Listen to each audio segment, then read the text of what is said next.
오늘은 그래서 일부러 네. 먼저 말씀을 드리고 한번 진행해 볼까 합니다. 네네. 그 가족 영주권이 뭐 정체 상황이에요. 그 아. 진전이 거의 없어요. 네네. 그래서 보면은 뭐 시민권자의 이제 자녀분 중에서 그 결혼을 안 한 네. 성년 미혼 자녀인 그 1순위 같은 경우에는 뭐 한 접수 받을 수 있는 거 한 일주일 됐나요? 일주일 정도씩 밖에 가지 않고 있어요, 속도가. 네네. 그러니까 네. 4주, 5주가 지났으면은 그 다음 달 오픈됐을 때는 4주, 5주 이렇게 더 빨라져야 되는데 네. 일주만 빨라져 있다는 거는 3, 4주 후퇴됐다는 얘기죠. 그렇죠? 그래서 네. 상황은 지금 그렇고요. 근데 네. 단 하나 그 영주권자의 배우자는 네. 이제 오픈 상태예요. 그래서 아. 결혼하시거나 이러신 분들은 네. 그 초청서하고 영주권 신청서하고 뭐 워킹 퍼밋 이런 모든 서류를 한꺼번에 접수하실 수가 있어요. 그래서 네.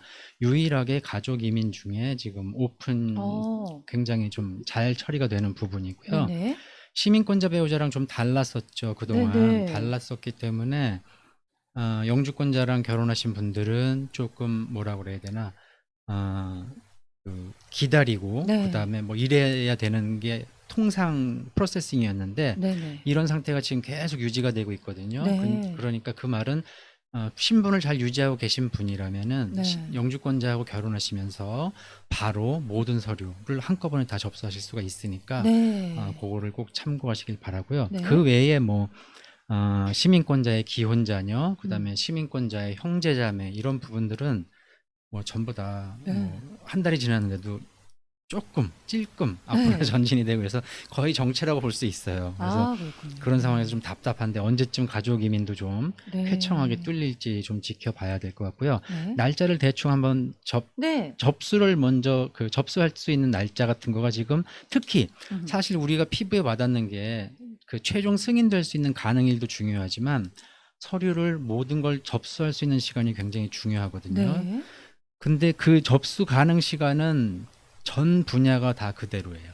일주일조차 땡겨지지 않았어요. 그래요? 그러니까 지난달에 접수 나 일주일만 있으면 접수할 수 네네네. 있었는데 다음 달쯤 되겠지 했던 분들은 요번 달도 못 하시는 아이고. 거예요. 네. 정체이기 때문에. 네네. 그래서 특히 그 트랙이 투 트랙이거든요. 네. 그러니까 비자가 발급될 수 있는 날짜. 요건 옛날부터 있던 건데 아직 발급될 날짜는 안 됐지만은 서류를 접수할 수 있게 좀 미리 네. 오픈해 주는 게 이제 접수 가능 우선 일자인데 이게 지난달이랑 요번 달이랑 변한 게 없으니까 예를 들면은 이제 어떤 분은 내가 지금 계산해 보니까 7월 달에요. 네. 계산해 보니까 일주일밖에 안 남았어. 그러면 다음 달이면은 한 4주가 당겨지니까 난 그 안에 들어가서 접수할 수 있겠네 하고선 딱 반가운 마음으로 네. 열어봤는데 똑같은 거예요. 네. 그러면 계속 일주일 차이로 접수를 못 하는 거죠. 그러면 그렇죠. 9월 달 걸 또 보셔야 되고 네. 이런 상황이니까 이게 바로 정체고 그냥 지금 그 스톱돼 있는 거예요. 네. 멈춰 있는 거예요. 네. 그래서 조금 답답한 상황이 진행되고 있고요. 그래서 그 접수를 하실 수 있는 날짜들을 한번 일단 알려드릴게요. 네. 시민권자분 중에서 결혼을 안 하셨어요, 자녀분이. 네. 결혼을 안 했지만 성인이에요. 네. 왜냐면 미성년이면 같이 받아버리니까 뭐 이게 쿼터가 없어요, 그쪽에는요. 네네. 결혼을 안 한 성인 자녀 같은 경우에는 그 초청서를 2016년 5월 15일 접수하신 분들이 지금 이제 그 다음 단계를 할 수가 있게 됐어요. 그러니까 한 5년이 넘네요. 그렇죠? 네. 5년이 넘고요. 5년 기다리셨다가 이제 하실 수 있게 된 거고요. 그다음에 영주권자의 그 미성년 자녀하고 배우자는 여기 약간 뭐 혼란이 좀 있을 수도 있지만 그냥 비자 발급 우선 일자가 오픈이기 때문에 접수할 수 있다 이렇게 알고 계시면 되고요. 네. 그다음에 그 영주권자의 성인 자녀 중에 결혼 안 하신 분들, 네. 그분들을 위한 케이스도 보면은 한 2016년 9월 22일 날 접수하신 분들 거가 이제 영주권 마지막 서류를 접수할 수 있게 됐어요. 그래서 이것도 한 5년 기다리셨던 분들 이제 하실 수 있는 거고요. 그다음에 시민권자 자녀 중에서 결혼까지 하신 분들, 네. 그분들이 이제 3순위인데 2009년 8월 22일, 몇 년이에요? 12년 전에 접수했던 분들이 드디어 비로소 네. 이제 초청서는 이미 진작에 승인이 났을 거고 네. 그 승인서를 붙잡고 지금까지 12년 동안 기다리셨던 분들이 이제 접수할 수 있다고 접수를 하실 수 있는 게 이제 된 거고요. 그다음에 가장 늦은 마지막 4단계 저기 4순위인 네네. 시민권자의 형제자매. 네. 이 형제자매는 더 오래 기다리셨죠. 2007년 아. 10월 1일 네. 접수하셨던 분들 케이스니까 지금 몇 년입니까? 14년을 기다려 오신 거예요. 아이고 굉장하네요. 예. 14년을 기다리셨는데 이제 비로소 하실 수 있는데 네. 요새 참 저희 오피스에 오는 그런 전화 같은 거에 보면은 네. 이런 걸 많이 상의를 하세요. 성인 저 시민권제 그 뭐 기혼자녀 미혼자녀 다 했었는데 음. 시간이 된 것 같아요. 근데 그 네. 다음 단계를 가야 될 것 같은데 할 수 있을지 모르겠어요 하시는 분들이 있어요. 네네. 이런 그 가족 이민의 카테고리에 보면은 그 대원칙이 하나 있습니다. 뭐 네. 가족 이민이건 취업 이민이건 마지막 영주권 서류죠. 미국 음. 내에서는 그 IDESH 그 485, 485라고 하는 서류를 접수해야 되는 건데요. 이게 이제 영주권을 나의 그 신분을 영주권자로 바꿔주세요라는 이제 마지막 서류인데 이 영주권 문호가 그거를 접수할 수 있냐 마냐를 가늠해 주는 표예요. 네. 근데 그걸 하셔야 되는데 그때 전제 조건은 취업 영주권이건 가족 영주권이건 똑같아요. 신분이 살아 있어야 돼요. 아.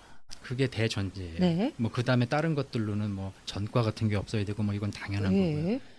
근데 이제 예전에 해 놓으실 때 그 예외 조항으로 245 조항이라는 게 있어요. 그래서 네네. 신분이 없어도 네네. 이런 자기의 영주권 그 케이스 진행이 어떤 순서가 됐을 때 네. 접수는 할 수 있게 해준다라는 네네. 2001년에 진행이 됐었던 그런 케이스인데요. 네. 이런 245 조항이나 이런 거에 적용이 되지 않는 한 지금은 2001년부터 시간이 많이 지났기 때문에 이제 되시는 분들은 거의 다 받으셨고 네. 별로 없으세요. 245 아. 조항을 이제 그 효력을 받으실 수 있는 분들이 있긴 있지만 많지는 않아요. 네네. 그런 게 아니라면 못 하는 거죠. 자기 음. 순서가 돼도. 네 그래서 네. 근데 왜 했겠어요?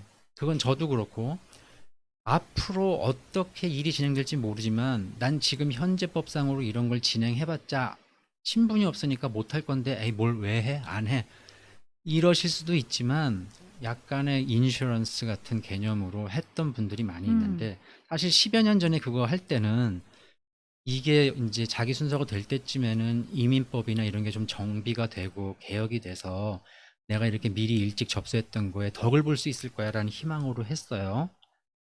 근데 안타깝게도 아직 아무 그 네. 좋은 법안이 네. 통과가 안 돼서 그쵸. 지금 순서가 됐어도 못 하시는 분들이 계세요. 네. 그러면 그걸 하지 말 걸 그랬냐? 그건 아니에요. 네네. 그건 그때 당시에 최선을 다해서 잘 네. 하신 거예요. 제가 봤을 때는. 네네. 지금도 그렇습니다. 지금도 이런 상황이 있으신 분들 있으면 지금 현재 법상으로는 그런 그 대원칙인 네. 신분이 살아 있어야 된다는 그런 원칙이 있기 때문에 지금 근데 신분이 없으시잖아요. 그래서 네. 하셔도 지금 현재 법으로는 안 돼요. 그러니까 아무것도 하지 마세요라고 할 수가 없어요. 네네네. 왜냐하면 대기 기간도 많고 이러기 때문에 일단 어떻게 될지 모르지만 해놓고 네. 그거로 인한 큰 불이익이나 이런 건 없으니까요. 해놓으시고 그 사이에 뭐 이민개혁법 같은 게 통과가 되고 이래서 뭐 불체류 계시던 분들한테 임시로 체류할 수 있는 스테러스를 뭐 3년이면 3년 이렇게 준다는 게 통과되면은 미리 접수하셨던 거에 대한 그런 그 번호표를 갖고 네. 임시 체류를 하시면서 누구보다 빨리 영주권을 받을 수 있는 찬스가 되긴 된단 말이에요. 그래서 근데 단지 이제 단점은 돼야 되는 거지 정확하게 우리가 언제 된다는 걸 예측할 수가 없다는 게 네네. 이제 단점이긴 해요. 그래서 네네. 요새 그런 거로 연락 오시는 분들이 많아서 아. 안타깝지만 상황이 지금 뭐 바뀌었어야 되는데 그렇죠. 저도 이렇게 될지는 몰랐거든요. 네네. 바뀌질 않고 그대로인 거예요. 그러니까요. 네, 뭔가 그래서 빨리 바뀔 줄 알았거든요. 네, 그래서 그런 그 문의 전화 같은 게 요새 좀 네. 많아서 다시 한번 제가 말씀드려 봤고요. 네. 그다음에 이제 그러고요. 그다음에 이제 영주권자의 배우자와 네. 관련된 건 아까 말씀드린 것처럼 그냥 오픈이라고 생각하시면 된다고 그랬고요. 그다음에 시민권자의 기혼 자녀 같은 경우 아까 제가 날짜는 다 말씀드렸어요. 네네네. 그렇죠? 그래서 이렇게 지금 정체가 되고 늦게 진행되고 있다는 상황이고요. 네. 취업 이민은 그와 반대로 전 분야가 오픈이에요. 그러네요. 오픈이라는 네. 것은 처음에 이제 비즈니스 물론 노동성에서의 어떤 노동자를 뽑는 그런 네. 광고 작업 같은 걸 노동성과 다 끝내서 네. 펌이라고 그러죠. 네. 그걸 승인 받게 되면은 이제 회사의 초청서하고 본인의 영주권 신청서하고 같이 해서 보내야 되는데 네. 여기도 대기 기간이 있으면 자기 마지막 영주권 신청서는 좀 기다려야 되는데요. 네. 오픈이에요. 그러니까 그 노동성의 펌 신청한 게 승인이 되기만 하면 네. 모든 서류를 한꺼번에 접수할 수 있다는 얘기예요. 아하. 그래서 네. 뭐 아시는 분은 아시겠지만 한 10여 년, 뭐 10여 년 전쯤에는 그 취업 이민 같은 거 하려면 뭐 한 7년, 8년 뭐 아이고. 이랬었거든요. 네. 그래서 지금은 가족 이민과는 다르게 굉장히 빨리 진행이 되고 있는 그런 네네. 상황이고요. 네. 그래서 저 순위가 오픈이에요. 네. 근데 하나 또 안타까운 거는 많은 여기 계신 분들하고 뭐 밀접된 그런 카테고리는 아닌데요. 네. 그 투자 이민이라고 있어요. 네네. 취업 이민의 5번째 카테고리인데 네. 여기 이제 보면은 100만 불 이상 자기 원래 옛날부터 있던 법인데요. 네네. 100만 불 이상 투자를 해서 직원도 10명 이상 고용하고 뭐 이렇게 하면은 투자자로서 영주권을 주겠다라는 게 원래 있었는데 네. 뭐 지금은 100만 불이 별로 아니지만 맨 처음에 나왔을 때는 꽤 많고 이러니까 하시는 분들이 없어서 야 그럼 이거 있으나 마나한 빛 좋은 개설구니까 좀 쉽게 접근할 수 있게 그럼 리저널 센터라는 거를 통해서 음흠. 그거보다 훨씬 금액이 적은 50만 불만 투자하고 네. 직접적인 경영은 안 해도 되는 거예요. 네네. 그냥 그 경영이나 운영은 그 사람들이 리저널 센터라는 데가 다 알아서 하고 네. 돈만 50만 불 정도 거기다가 이제 펀딩을 하면은 그 대가로 이제 영주권을 받을 수 있는 걸 실질적으로 많이 사용해서 네. 한국에 계신 분들도 상당히 많이 했습니다. 네. 이걸 많이 했고 주변에 보면 뭐 영주권 어떻게 받으셨어요? 하면 나는 뭐 50만 불 그 리저널 센터에다가 해서 네. 그거로 해서 영주권 받았어요라는 분도 꽤 있거든요. 네네. 근데 이게 이제 더 이상 아. 진행이 안 되게 돼 있습니다. 그래서 아하. 요게 지금 6월 말로 종료가 됐고요. 그래서 네. 그렇지만 이제 아까 말씀드렸던 옛날 그 금액도 막 올라갔던 그런 부분이 있었는데 그게 다 이제 캔슬이 되면서 아까 맨 처음에 말씀드렸던 오리지널 100만 불 투자하는 건 오픈이 됐어요. 네네. 그건 할 수가 있어요. 네네. 근데 이제 쉽진 않죠. 갑자기 네. 누가 외국에서 100만 불을 투자해서 10명 이상 고용을 하고 2년 이상 그 운영 실적을 보여줘야 되는데 좀 말이 쉽지 어렵단 말이에요. 네. 영주권 받겠다라는 것도 좋지만 그 그렇죠. 자체가 잘 돼야 네. 되는데 그래서 리저널 센터가 지금 어떤 새로운 법안이나 또는 뭐 연장하는 그런 게 통과되지 않으면 할 수가 없는 상황이고 지금은 막혔다라는 거 네네. 일단 다시 한번 말씀드립니다. 그거 외에는 네. 취업 이민은 전부 다 오픈이에요. 그래서 그렇군요. 작년에 코로나나 이런 걸로 인해서 굉장히 힘들었었는데 네. 그 많은 분들이 그 영주권 같은 거를 이제 신경을 못 쓰고 이러시는 게 많았어요. 왜냐하면 생존하는 거가 먼저였기 때문에 그렇죠. 지난 한 해 네네. 동안은요. 그래서 지금 여기서 내가 있냐 가냐 뭐 아니면 현상을 유지하냐 네네. 이게 좀 중요하지. 영주권은 몰라 좀 한숨 돌리고 나서 하는데 네. 뭐 그러다 보니까 조금 계속 미루시기만 하는 것도 있었는데 취업 이민 같은 것을 이제 염두에 두시고 계신 분들은 지금 이 상황이 제가 봤을 때는 좀 찬스예요. 사람들도 많이 몰리지 않았고요. 네, 그렇습니다. 생활상담 조진돈 변호사와 함께 이민법에 관한 이야기 나누고 있습니다. 네, 지난주에 가장 시끄러웠던 핫 이슈가 됐던 네. 게 다카 관련이 아니었나 싶어요. 그렇죠. 네. 이게 근데 이제 네. 반대로 트럼프 네네. 행정부 때서는 또 이제 못하게 하니까 네네. 그 지지하는 주에서 또 연방법원에 소송을 네네. 제기해서 엎치락 뒤치락이 있었고요. 네. 이제는 또 반대로 이게 좀 안정적으로 이제 프로세싱이 진행되는 걸 보니까 또 이제 이걸 반대하는 뭐 아, 미시시피나 네. 루이지애나 엘라바마의 남부 쪽 그 주를 중심으로 해서 뭐 그건 자유니까요. 네네. 연방법원에 네. 이러이러해서 이거 잘못된 것 같으니까 소송을 제기하는 것은 이민은 사실은 연방이잖아요. 연방법이잖아요. 네. 그렇죠? 그렇기 때문에 자유긴 한데 좀 답답합니다. 사실은 좀 이게 어떤 그 의회를 통과한 법으로 정해지지 못했기 때문에 그런 다카라는 그 대통령 행정명령이라는 그런 취약성이 있기 때문에 네. 이게 걸면 거는 대로 자꾸 걸리는 거예요. 네. 이렇게 시비를 붙일 수도 있고 저렇게 시비를 붙일 수도 있고 아하. 내용이 암만 좋고 이렇다고 그래도 그 태생이 그런 불안전성을 갖고 났기 때문에 네. 어떤 숙명적인 거라고 보여집니다. 아하. 우리는 이거를 포럼 쇼핑 또는 죄송합니다. 네. 법원 쇼핑이라고 하거든요. 네. 그래서 우리가 이 소를 제기를 했을 때 이 소를 맡게 될 판사가 누구다. 네. 그 사람의 성향이 뭐다. 그러면은 이 사람은 요 내용을 요 여러 군데 그 연방법원이 있잖아요.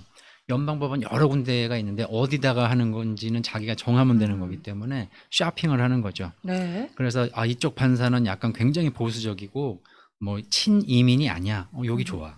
그럼 여기서 만약에 이 사람이 금지하는 걸로 판결을 내리면 그 다음 고등법원에 가서는 누가 맡을 거지? 그럼 그거까지 생각을 해가지고 계산을 하는 거예요. 그러면은 지금 이제 이 판결을 내린 데는 연방법원 텍사스의 그 서던 디스트릭이거든요. 네. 남부지법인데요. 네네. 그러면은 지금 그 앤드류 해넌이란 판사는 원래 보수적이고 친이민은 절대 아니었던 네, 사람이거든요. 네. 그러니까 당연히 이런 결과를 예상했고요. 그럼 이게 그 다음 그 상위 단계 법원으로 가도 그러면 그때는 누가 맞는 거나까지 다 계산한 거예요. 네. 그렇기 때문에 거기서도 아마 또 이거가 네네. 맞다라고 될 것 같아요. 네. 그럼 결국은 결과적으로는 연방 대법원에 가서 맞네 틀린 애가 네. 가려질 것 같습니다. 그때까지는 굉장히 답답한 거고요. 네. 새로 하시는 분은 뭐 승인을 못 받으시는 거예요. 지금 또 이 판사가 판결을 내릴 때 네네. 좀 애매한 그런 그 판결문으로 썼어요. 그래서 네네. 뭐 접수나 뭐나 뭐 일체 금지 이렇게 한 게 아니라 승인을 해주지 마라 하니까 뭐 접수는 받겠다는 건지 안 뭔지 받겠다는 건지. 그렇습니다. 네. 그래서 일단은 제가 봤을 땐 리뉴얼도 가능은 할 것 같고요. 그다음에 네. 지금 아직 그 공식적인 분석이랑 이민국의 입장이나 이런 거는 조정된 게 곧 뜰 거다라고만 나와 있고 네. 자기네가 접수를 받을 건지 어떻게 할 건지 프로세싱을 할 건지는 아직 안 나오고 있어요. 그래서 제가 봤을 때는 지금까지 안 하고 있다가 새로 하시는 분들은 아마 어려울 거고요. 네네. 이미 받으신 분들은 그 기한까지는 특별하게 걱정하실 게 없고요. 그다음에 리뉴얼을 접수를 뭐 안 받겠다 이런 식으로 해석되진 않는 것 같아요. 그래서 네네. 그렇게 일단 알고 계시고요. 하여튼 바이든 행정부로 바뀌어서 다카 갖고 계신 분들이 이제는 어떤 트집 같은 거 잡는 데가 없으니까 좀 편하게 있을 수 있겠지 그러니까요. 했는데 네. 뒤통수를 딱 맞은 상황이에요. 그러니까요. 사실 가장 창창해 보였거든요. 근데 이렇게 그렇죠. 딱 막혀버리는 느낌이 드니까 이것도 또 어떻게 되는지 또 모르죠. 그래서 말씀드린 네. 것처럼 이제 2심 법원에 가가지고 네네. 그것까지 다 계산해서 여기 한 네. 거예요. 그러니까 여기서 만약에 우리 이제 연방 그 뭐죠 이제 디파트먼트 오브 저스티스가 이제 항소를 할 거 아니에요. 네. 그러면 그 다음에 여기로 올라가는데 거기 판사는 누구지? 조사한 다음에 네. 그러니까 보수적으로 할 수 있는 그 1심 법원이 많이 판사들이 있잖아요. 네네. 그 위에 사람 누구 건까지 다 네네. 계산을 해서 포럼 쇼핑을 딱 끝낸 다음에 여기다 딱 한 거니까 네. 제가 봤을 땐 1심, 2심 다 요 네. 결과가 나올 거. 1심은 이미 나온 거고요. 네네. 2심도 똑같이 나올 것 같고요. 그다음에 이제 마지막 최종 판결인 대법원에 가서 네. 이제 결론이 날 것 같아요. 그래서 그렇군요. 사실은 뭐 일리가 없는 건 아니에요. 그 이미그레이션과 관련된 거는 연방 법으로 관장을 해야 되는 건데 네. 법이라는 것은 그 의회를 통과해야 되는 거거든요. 네네. 근데 그런 걸 못하니까 약간 임시 방편적으로 그 법률의 하위인 대통령령으로 한 거예요. 네. 그러니까 뭐라고 그래야 되나요? 그냥 그 어쩔 수 없어서 그렇게 한 거였기 때문에 네. 그 구성이나 형태나 이런 게 엄격한 눈으로 보는 판사들한테는 좀 안 네. 좋을 수도 있어요. 암만 그 아. 취지가 네네. 좋은 취지로 한다고 하더라도. 네. 그래서 이 판사는 아주 뭐 평소에 하고 싶었던 말을 했던 건지 네. 판결인데도 이거는 불법이다, 일리걸이다 이렇게 네네. 얘기를 하면서 아하. 그런 식으로 이제 규정을 먼저 한 다음에 네. 내용을 이렇게 읊어나가더라고요. 그래서 네. 그런 상황 때문에 그런데요. 하여튼 그 뭐 일단은 좀 기분이 안 좋고 그럴 수 있는 상황이지만 네. 이미 지금 다카로 생활하고 계신 분들은 그냥 그런가 보다 하시는 게 좋을 것 같아요. 네네. 너무 일희일비하면서 해왔던 게 뭐 하루 그렇죠. 이틀도 아니고요. 네네. 그러니까 결국은 좋은 방향 쪽으로 계속 가겠지라고 이렇게 생각을 정하시고 네. 좀 편한 마음으로 계시는 게 제일 나을 것 같아요. 네네. 막 여기 뭐 이거 어떡하지 뭐 이래봤자 네. 좋은 결과가 나오는 것도 아니고 또 아하. 그렇게 막 무지막지하게 되기도 어려워요. 이미 거의 10여 년에 가깝게 시행이 돼 왔던 거기 때문에 그렇죠. 암만 그 법안, 정부가 만드는 법률안이나 어떤 행정명령 같은 것은 맨 처음에 시작할 때 좀 법률적으로 하자가 있고 문제가 있어도 이게 굉장히 오랜 세월 어느 정도 유지가 돼서 진짜 시행이 돼 왔어요. 근데 그 자체에 결함이 있다고 해서 하루아침에 끊어버리면 네. 행정법상에 이제 그걸 믿고 네네. 어떤 생활을 그 위에 쌓으신 분들이 있단 말이에요. 국민들이. 네. 그렇죠? 시민들이. 이분들의 그 권익이 또 어떻게 생긴 거든 간에 생겼잖아요. 네네. 보호해야 되는 게 또 법률의 큰 원칙이에요. 네. 법에. 그러니까 하루아침에 그걸 바탕으로 이뤄놨던 그런 어떤 성과물이나 이런 것들이 하루아침에 하기는 어려워요. 그래서 이 판사도 그런 걸 알기 때문에 갑자기 모든 걸 다 금지시키고는 싶었을 수도 있어요. 근데 그렇게 네. 하면 그건 공공의 이익에 해가 될 네, 거다. 네, 그래서 네. 그렇게는 안 하겠다라고 네. 했어요. 그러니까 네. 법의 원칙이라는 게 원래 그런 게 있습니다. 그래서 너무 걱정은 하지 마시고요. 하루아침에 뭐 갖고 있던 게 싹 없어지거나 이러진 않을 겁니다. 예. 네. 자, 생활상담 조진돈 변호사와 함께 이야기 나누고 있습니다. 이민개혁 법안 예산안에 포함돼서 통과되었다. 이거는 어떤 내용인가요? 통과된 건 아니고요. 네. 이제 통과가 그런 식으로도 될 수 있을까라는 아, 거죠. 네. 뭐냐면은 그 법안이 되려면은 네. 상원과 하원을 다 통과해야 되잖아요. 그렇죠. 그러려면은 상원에서는 네. 그 100명의 상원의원 중에 네. 과반수인 51명만 되면 된다는 건 네, 아니고요. 네. 통상 60명이 지지를 해야지 통과가 돼요. 네. 그런데 이제 예산안도 네. 이제 상하 양원을 통과해야 되는 이제 법률안은 아니지만 네. 그런 방식이거든요. 네. 근데 통과되는 건 같기 때문에 거기에 가끔 예산 내용이 들어가면서 자질구레는 좀 이상하고요. 하여튼 그 어떤 법안이 포함돼 가지고 통과된 경우들이 간혹 있어요. 네. 근데 예산안은 뭐 60이 안 넘었다고 캔슬하고 이럴 수가 없는 성격이기 때문에 50명만 넘으면 되거든요. 네, 네. 그러니까 약간 편법이라고 볼 수도 있는, 글쎄 편법이라고까지는 하긴 좀 네, 그렇지만 네. 그 이제 예산안을 통과하면서 이민 관련된 법안도 거기 좀 끼워 넣으려고 하는 거죠. 민주당 쪽에서. 네. 그 중에 요새 조금 그 웨스트버지니아의 민주당이면서도 웨스트버지니아의 이제 약간 보수적인 그런 성향이 있는 그 맨신이라는 그런 상원의원은 좀 반대하는 게 많았었는데요. 네. 그런 식으로 하는 거를 요번엔 자기도 오케이 하겠다 네. 이렇게 얘기를 했기 때문에 한번 추진하면은 가능성도 있지만 정치란 것은 막 자기가 할 수 있다고 밀어붙여 가지고 모든 걸 다 할 수 있는 건 아니잖아요. 네, 그렇기 네. 때문에 더 지켜봐야 되는데 만약에 말대로라면 굉장히 싱거운 거죠, 좀. 그렇죠? 그래서 네.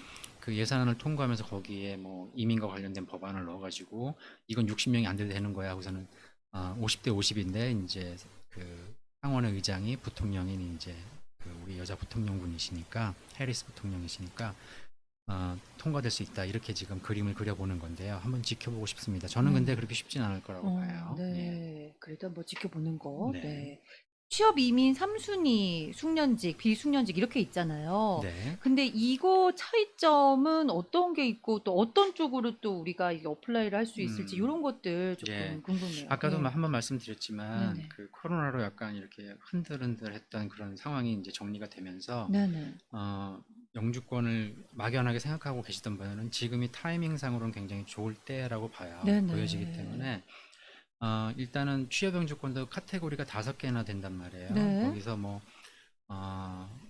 투자 이민도 우리가 아까 말씀드렸지만 이제 되는 사람이나 되는 거고, 그다음에 뭐 이것 빼고 저것 빼고 하면은 제일 흔히 하실 수 있는 게 석사 자격이나 또는 그에 준하는 학력이 있는 네. 분이 하는 2순위 EB2라고 해서 두 번째 네네. 카테고리하고요. 그다음에 제일 많이들 하시는 거죠. 3순위인데 EB3라고 하는데요. 여기에는 또 세분화가 돼요. 네. 그래서 대학교 4년제 대학을 나오신 분이면 할 수 있는 그런 프로페셔널 이제 잡 그런 게 하나 있고요. 두 번째는 일단 학력은 없는데 2년 학력은 뭐 거기 충족되는 학력이 필요한 직종도 아니고 그렇지만 경력은 있어야 되는 우리가 흔히 숙련직이라고 그러잖아요. 네네. 2년 이상의 어떤 경력이 있어야지만 이제 핸들 가능한 그런 직종을 하는 분야인데요. 네. 그리고 내가 그거에 맞는 경력이 있어라고 할 때 하시는 분이 하는 그 분야가 2년 이상의 동종 경력을 갖추고 있는 분이 하는 숙련직 영주권 취업 영주권이에요. 네. 그리고 또 하나가 있는데 지금 저기 3순위를 말씀드리는데 첫 번째 네. 4년제 대학을 나오셨거나 네. 그러니까 이게 안 되면 두 번째 2년 이상의 경력이 있으시거나 네. 지금 영주권을 진행하려고 하는 그 직종의 경력이에요. 네. 다른 경력이 아니고 나는 학력도 없고 경력도 없어 하면은 하실 수 있는 거는 이제 우리가 흔히 알고 있는 닭공장 같은데 네. 여기는 뭐 경력 뭐 학력 이런 거 필요 없이 할 수 있잖아요. 네. 그러니까 경력이 필요 없어요. 숙련된 그런 일이 아니에요. 네. 요런 게 요 세 가지가 입에 띄게 있는데 요새 그 노동성의 어떤 그런 패턴, 그 펌을 맨 처음에 접수해서 이게 뭐냐, 펌이라는 게 뭐냐면은요, 외국 사람이 그 취업영주권을 받아서 여기서 일하겠다고 취업영주권 신청을 한 거예요. 네. 근데 그 일을 할 사람이 미국 사람이 있어, 미국 노동자가 그거 할 사람이 있어, 이러면 이거 해주면 안 되잖아요. 네. 그러니까 그거를 테스트해 보는 거예요. 광고를 내고 네. 이런 조건으로 돈을 얼마 줄 거며 이런 경력이 필요하거나 학력이 필요하거나 또는 경력 학력 필요 없지만 이런 일 할 사람 지원하세요 하고 광고를 막 합니다. 네. 이런 모든 과정이 그 노동성에서 관장하는 펌이라는 거예요. 음흠. 그래서 하는데 뭐 지원자가 없어요. 미국 노동자나 뭐 지원자가 없어요. 지원자가 없고 또 지원을 했지만 그 사람 레주메랑 인터뷰를 해봤더니 아 이거 할 사람이 아니야. 네, 네. 그냥 막 보낸 거야. 네. 그러면은 이 사람 영주권 줘서 하는 걸 이제 할 수 있는 타당성이 생긴 거잖아요. 네. 그거를 승인 받는 게 펌이고요. 네. 그게 이제 그게 승인이 되면 그 다음 절차는 좀 약간 잘 진행이 되는데 네. 그 여기서 잘 돼야 되는 부분이 있고 그다음에 두 번째 이제 펌이 그게 승인이 잘 되면 이제 그 다음부터 이제 비로소 이민국으로 가시는 거예요. 가가지고 이제 초청서를 접수하고 이러는데 이 사람이 왜 필요하고 우리 회사가 이런 직종이 왜 필요한지 이런 걸 다 증명해서 하는 건데요.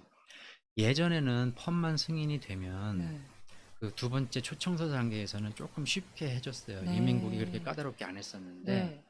요새는 경력을 쓸 때, 네. 숙련직을 할 때 미국에서 계셨던 분들도 뭐 하실 수 있고 그 경력은 한국에서의 경력도 되고 다 되거든요.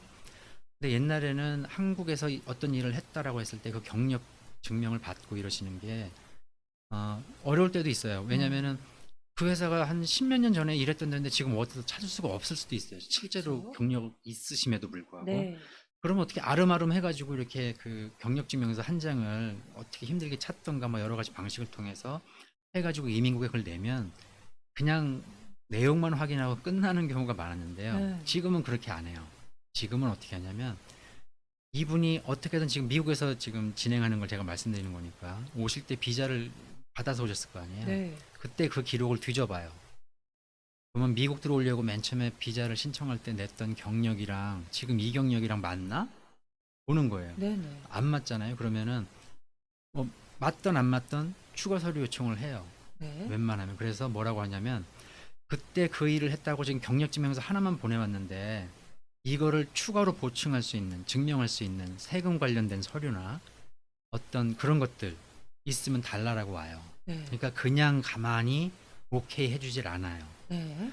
그러다 보니까 지금 여기서 한국에서 있었던 경력을 쓰시는 분들 중에 상당수는 세금으로 경력을 증명하는 게 조금 어려우신 분도 많고 이래요. 네.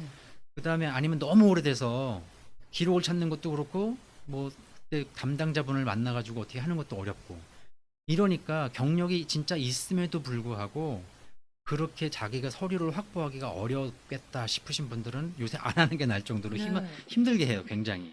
네. 그래서 이 취업영주권 경력, 저 숙련직을 하실 때는 그 전문가와 상의하시면서 어떻게 내가 그거를 증명할 수 있는지, 내가 어떤 서류를 확보할 수 있는지 먼저 그걸 가늠을 해보시는 게 중요할 것 같아요. 그래서 그런 거 전혀 나 그때 일한 건 맞아. 그러니까 무조건 해. 근데 나중에 보면은 그 서류를 어떻게 증명해야 되지? 그건 생각 자세히 안 해봤는데 어떡하나? 이렇게 되면은 이민국에다가 너무 오래돼서 못 찾음 이러면 아 그렇습니까? 하고 승인을 해줄 수가 없죠. 그렇죠. 네. 그러니까 예전에는 그냥 아 그렇습니까? 네. 그렇겠네요 하고 해줬는데 네네. 이제 안 해줘요. 잘. 네. 그래서 그런 경우에는 경력이 실제로 있다고 하더라도 네. 차라리 숙련직 쪽으로 하시는 걸 알아보는 게 네네. 좀 더 좋을 수 있어요. 아, 그렇군요. 네, 그래서 그런 걸 먼저 알아보셔야 되고요. 네. 그 다음에 또 숙련직으로 할 때 한국에서 진행하시려는 분들은 저는 가급적이면 하지 말라고 말씀을 드려요. 네. 주한미 대사관에서 그 숙련직을 영주권을 그렇게 친절하게 절대 해주지 않거든요. 네. 그래요. 절대 해주지 않고 네. 한 얼마 전까지는 뭐 이유도 없이 무조건 승인 안 해줬어요. 그런 경우도 있고 이래요. 그러니까 네. 그걸 염두에 두신 분들은 그 한국에서 진행해야 되는 그런 상황에 계신 분들은 비숙련직은 또 안 하시는 게 좋고 그런 것들이 있습니다. 그래서 네네. 그렇지만 하여튼 너무 퍼펙트한 서류가 아니어도 뭐 네. 이렇게 그 전문가와 상담해 보시면 대충 가늠은 할 수 있어요. 내가 네네. 그 사장님한테 경력증명서를 한국에서 일했던 걸 받을 수 있고 그다음에 네. 그때 세금 보고 했던 거에 조금이라도 퍼펙트하게 그걸 반영하지 않더라도 네. 조금 걸치는 내용이 있거나 이런 걸 보여줄 수 있다면 네. 예를 들면 우리가 했던 것 중에 제가 봤을 땐 다이렉트리 맞진 않았어요. 그 증명 서류가. 왜냐면은 우리 손님이 거기서 일한 게 맞아요. 어떤 학원에서 선생님으로 일했던 게 맞는데 네. 한국에서 선생님들로 일하시는 분들은 그냥 캐쉬만 받고 끝나는 경우들이 많아요. 네. 그러니까 세금 보고서로 증명할 수가 없죠. 아하. 근데 일단 그때 원장님을 찾아서 네. 경력증명서를 만들었고 원장님이 편지를 하나 써줬어요. 네. 그때 그렇게 해서 일한 게 맞고 우리가 다 페이를 지급했다. 근데 안타깝게도 우리 학원은 언제쯤 문을 닫았다 하면서 폐업 증명은 네. 그거를 첨부해서 넣었더니 공적인 서류가 들어가잖아요. 근데 그거 폐업한 거랑 이분 일한 거랑 그게 크게 매치가 되진 않아요. 네. 근데 어쨌든 이렇게 이분이 오너였던 건 맞고 애퍼데이블 진술서를 써줬고 그다음에 그런 전후 관계를 설명해 주는 게 보니까 아주 그냥 완전히 엉터리는 아닌가 보다 한 생각이 들었는지 승인을 해준다라는 네. 식으로. 그러니까 그 정도의 어떤 그 정도 이상 되는 보조되는 서류를 준비하실 수 있는 걸 꼭 가늠을 해보셔야 되고 네네. 그런 거뭐 이러고 저러고 못 하겠어요. 그러면은 차라리 경력이 있더라도 증명을 네네. 못 하기 때문에 숙련직 쪽이나 다른 쪽으로 네. 알아보시는 게 더 나으실 수도 있어요. 아, 그렇군요. 네.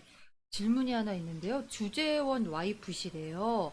취업 3순위로 영주권을 신청하고 싶은데 경력은 없으시대요. 근데 네. 어떻게 진행할 수 있을까요? 라고 그러면은 네. 지금 경력이 없으시고 만약에 학력이 있으셔도 할 수 있고요. 네. 대학교를 나오신 분이면은요. 네네. 근데 대학교를 나오신 분이 그분 전공이랑 맞아야겠죠. 아, 그러니까 뭐 그냥 뭐라 그래야 되나요? 뭐 미대를 나오신 분은 네. 그 자기 전공을 쓸 수 있는 뭐 미술학원이라든가 네네.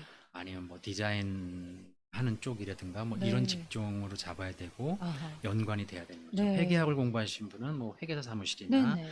또는 뭐 이제 회사의 어카운팅 파트나 뭐 이런 네. 데로 잡아서 하셔야 되는 거고. 그게 되시면 그런 걸 하시면 되고 네. 경력이 없다고 그러시니까 숙련직은 어려우실 것 같고요. 네. 근데 나는 학력도 없고 그냥 주부로만 있었지 경력이 없어요. 그러시는 분은 지금 말한 것처럼 그냥 그 주변에 뭐 한인분들은 많이 도움을 주실 수 있는 마음 자세가 돼 있기 때문에 사장님들이 네. 예를 들면은 뭐 네일샵도 하실 수가 있고요. 네. 거기서 아주 기초적으로 그 손님 뭐 이렇게 허드렛 일 같은 거 하시는 분들 있잖아요. 뭐 네네.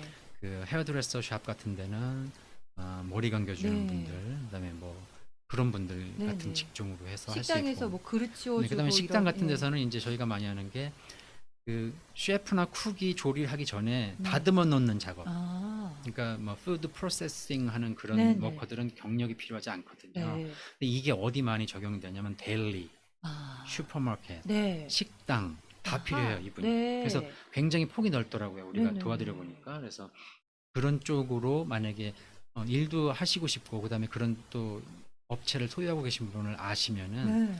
그런 걸 지원해서 그렇게 영주권을 지원해 달라고 이렇게 해서 아. 진행해 보실 수가 있겠죠. 네네. 이 빅숙련이 꼭 닭공장뿐만이 아니라 예, 그런 주변에 쪽으로도, 예. 주변에 있는 그 작은 그 영세 기업들 있죠. 네. 중소기업들, 뭐 가게라고도 우리가 흔히 하는데 네. 얼마든지 찾을 수가 있어요. 뭐 네네네. 식당도 가능, 델리도 가능, 뭐 슈퍼마켓, 그다음에 뭐 네일샵, 그다음에 네. 뭐 헤어드레스 네. 샵, 뭐 여러 가지 그런 자군, 네네. 그다음에 뭐 세탁 그쪽도 있을 거예요. 세탁업 네. 쪽에서도 찾아보면은 뭐 폴딩 해가지고 뭐 한다던가 네, 뭐 이런 건 그렇죠. 단순하면 단순 단순 그런 걸로 노동으로. 네. 되기 때문에 네. 그런 그 직종을 찾아가지고 네. 어플라이를 해보실 수가 있고 네. 그냥 계시는 것보다는 영주권을 생각하신다면은 그런 걸 빨리 안테나를 네네. 켜고 알아보시는 게 도움이 되실 것 같아요. 그러면 이제 또 자연스럽게 또 생각이 드는 게 그렇게 되면은 그 스폰서의 재정 능력이 얼마큼 돼야 되는지가 또 궁금해요. 일단은 그 취업 영주권 관련해서 재정 능력은 많이들 어, 염려를 하시고 네. 걱정을 하시죠. 우리 가게 네네. 너무 작아서 뭐, 네네, 그렇죠. 뭐 그러면은 사실은 조금 더 신경 쓰시긴 하셔야 돼요. 근데 네. 절대 잊지 마셔야 될 대원칙이 음흠. 취업 영주권을 한다고 했을 때 작년 세금 보고 완전 꽝 네. 제대로 안 했어요 우리. 너무 안 좋아요. 네네. 그러니까 못할 것 같아요. 작년 걸 보진 않아요. 아, 이제 앞으로 보고 하시게 될 때 네. 거기 오너분이 사장님이 어떻게 세금 보고로 모양새를 갖춰 주실 수 있는지가 키포인트예요. 네. 그러니까 지금까지는 안 좋았어요. 네네. That's okay. 이제부터 사장님 요런 분을 영주권을 진행해 주시려면 요런 정도의 그 세금 보고 내용이 갖춰져야 되는데 요 다음번 하실 때 하실 수 있겠어요? 그래서 그건 할 수 있어요. 하면 하실 수 있는 거예요. 네, 네. 예, 그게 기준이고요. 네. 그리고 그거를 또 이제 많이 걱정하시는 게 그러면 그 모양을 좋다. 지금까지 안 했어도 앞으로 만들면 된다라니까 한번 해보겠는데 네. 근데 그거 만든다고 뭐 이거 해서 세금을 많이 내게 되면 어떡하냐. 이럴 수가 있잖아요. 네네.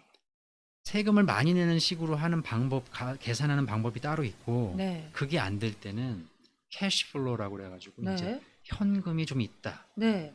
또는 무슨 가게 같은 데는 인벤토리 같은 거 있잖아요. 그렇죠. 이것도 팔면 바로 돈이 되는 거니까 네. 거의 캐시예요. 네. 그러니까 이렇게 진짜 현금이건 아니면 현금화가 바로 될 수 있는 이런 유동자산들 있잖아요. 네. 뭐 약국 같은 데 예를 들면 그 약국 안에 있는 모든 약이 다 그렇죠. 캐시처럼 잡혀요. 네. 근데 그 금액이 꽤 되더라고요. 네. 그럼 그런 분들은 그것만 보여주면 돼요. 네네. 그러면은 뭐 작년에 넷 인컴이 별로 없어요. 그래서 세금도 별로 안 냈는데요. 근데 우린 참 그 캐시하고 인벤토리가 많아요. 그거 계산하면은 이분 1년에 얼마 줘야 되는 금액은 훌쩍 넘죠. 네. 뭐 그런 식으로 할 수 있고 아. 만약에 캐시가 좀 없으면 뭐 그런 인벤토리를 보충한다든가 캐시를 네. 어카운트에 좀 넣어서 보충한다든가 하는 식으로 하면 세금 보고와는 크게 관련이 없게 하실 수 있거든요. 네. 그래서 네. 방법이 있어요. 그래서 간절하게 이분을 고용해서 직원으로 쓰시고 싶고 또 이분은 영주권을 하시고 싶으시면 매치해가지고 얼마든지 할 수 있고 중요한 건 막연히 안 될 거야라고 하지 마시고 전문가한테 한번 진단을 받아보세요. 그러면 네.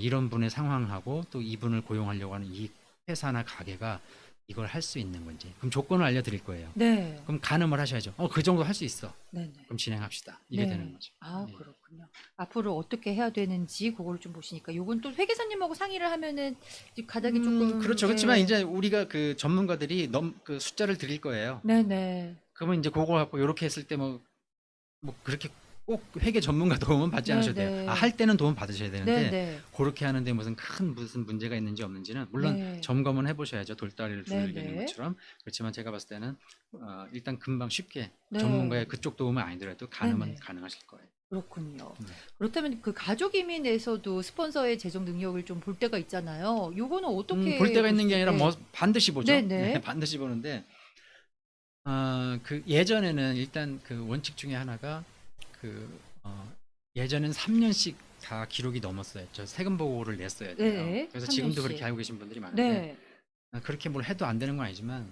서류만 하시거든요. 그러니까 네. last year 마지막 해 보고하신 걸 기준으로 하시면 되고요. 네네. 얼마가 기준이냐 그러는데 그거는 스폰서의 가족 상황에 따라 달라져요. 네. 그러니까 내가 지금 누구를 초청하려고 그러는데 나는 소득이 별로 없어. 네. 그럼 누구를 조인 스폰서, 공동 재정 보증인으로 좀 하고 싶은데 누구를 해야 되나? 내 친구가 한 명 있는데 그 사람은 싱글이야. 그러면 네. 세금 보고할 때 디펜던트, 가족 아무도 없어요. 네. 배우자도 없고. 이런 분 기준으로 계산하면 그분의 지난해 소득이 21,775불이면 됩니다. 그러니까 한 22,000불이 좀 안 된다. 네. 보시면 돼요. 아하. 근데 여기서 싱글인 분이 재정 보증인이 되려면 22,000불 정도 세금 보고하신 게 있으면 되는데 네. 그분이 싱글이 아니라 배우자는 있어요. 네. 그러면 한 분이 추가됐죠, 가족이. 그렇죠. 그럴 때마다 5,700불 정도를 더하세요. 네. 그러면 맞다. 근데 내 친구가 지난 봄에 결혼했잖아. 그러면 배우자가 있으니까 22,000불에 5,700불을 더하면 대충 나오잖아요. 한 네. 2,800불 남짓 되잖아요. 그렇죠. 그러니까 그런 식으로 계산하는 거고. 참 거기 아기도 생겼네. 어. 그럼 또 아까 또 말씀드린 더. 5,700불 더하면 네. 돼요. 그래서 그런 식으로 따지면 혼자 싱글일 때는 22,000 정도. 네. 그 다음에 이제 배우자가든 아니면 뭐 홀 자녀든 이렇게 단 둘이가 네. 있을 때는 28,000 정도 세금 네. 보고하셨으면 되고요. 그 다음에 배우자와 자녀가 한 명 있어서 토탈 3명이다 가족이. 그러면은 한 33,000불 좀 넘고요. 네. 애가 둘이네. 네. 그러면은 그렇게 아까 5,700불 더하는 네. 걸로 했더니 39,000 정도 되네. 이렇게 계산을 하실 수가 있어요. 그러니까 기억하실 건 두 가지죠. 한 싱글이 이제 재정 보증인을 할 때는 한 22,000불 정도가 있어야 세금 보고를 한 네. 기록이 있어야 된다라고 하시고 가족이 한 명 추가될 때마다 5,700불을 더해 주세요. 네. 그러면은 그 재정 보증인을 부탁할 그 사람 내 가족 상황을 계산해서 네네네. 알 수가 있죠. 그렇군요. 예. 재정 보정을 할 때는 꼭 가족이 아니어도 지인한테도 부탁을 할 수 있군요. 그럼요. 네. 예. 그리고 영주권자 이상이셔야 영주권자 되고요. 이상으로. 네. 질문이 한 가지 들어와 있는데요. 245 I 조항에 들어 있습니다. 3년 전에 취업 영주권 신청을 했는데 비슷한 시기에 영주권 신청한 사람들은 거의 승인을 받았는데 저만 유난히 더딘 이유가 뭘까요? 혹시 제가 245 I 조항에 들어 있어서 더 느려지는 것인지요? 라고 해주셨어요. 그 느려지고 빨라지고는 너무나 음, 많죠. 어떤 네, 직종으로 들어갔고 어떤 컨디션으로 들어갔고 제일 시간을 많이 끄는 부분은 네, 그 245 조항 같은 것보다는 아까 말씀드린 경력직으로 갔을 때 그 경력 확인하는 부분. 네, 이민국에서 그 대사관에다가 문의라고 대사관에 답을 때까지 기다리고 경력이 네, 맞는지 확인하려고 그러고. 아하, 근데 이 과정이 수월치가 않아요. 자기네들끼리도. 네, 그러다 네, 보니까 시간 엄청 먹는 경우가 제일 많은 게 그런 경우인 것 같고요. 그 아, 다음에 245는 생각보다 심플해요. 그래서 네, 뭐 이게 맞는지 그때 체류했던 기록이 있냐, 그 다음에 뭐 그때 어떻게 해서 245를 받게 됐는지 그런 걸 잘해서 보내주시면 되는 거니까 네네, 그거로 그렇게 큰 시간을 끌 건 네네, 아니고요. 네, 어, 반드시 뭐 245 때문에 그런 거는 제가 봤을 때는 느끼진 아니, 못했어요. 예, 예, 그리고 그럴 만한 것도 아니고요. 좀 네네, 간단하기 때문에. 근데 이제 아, 아까 경력 증명 이런 거는 간단하진 않아요. 아, 그렇군요. 아니라고 해가지고 무조건 아닌 것도 아니고 네네, 또 딱 맞아 보이지만 또 좀 미심쩍을 수도 있고 이러기 때문에 아, 이걸 진행하는 이민국이나 대사관에 있는 사람들이 좀 네, 고민만 하면서 얘기도 안 아하, 해주고 이런 경우들이 많이 아, 있어요. 그래서 그런 경우들이 좀 많이 있고 네, 그 외에 자질구레하게 케이스 바이 케이스로 특유의 사유들이 있을 거예요. 네네, 그거를 알아야지 뭐 때문에 그렇다 대충 추측을 아, 해보겠죠. 네, 예. 요즘에 뭐 실사도 많이 나온다고 하더라고요. 그 실사는 이제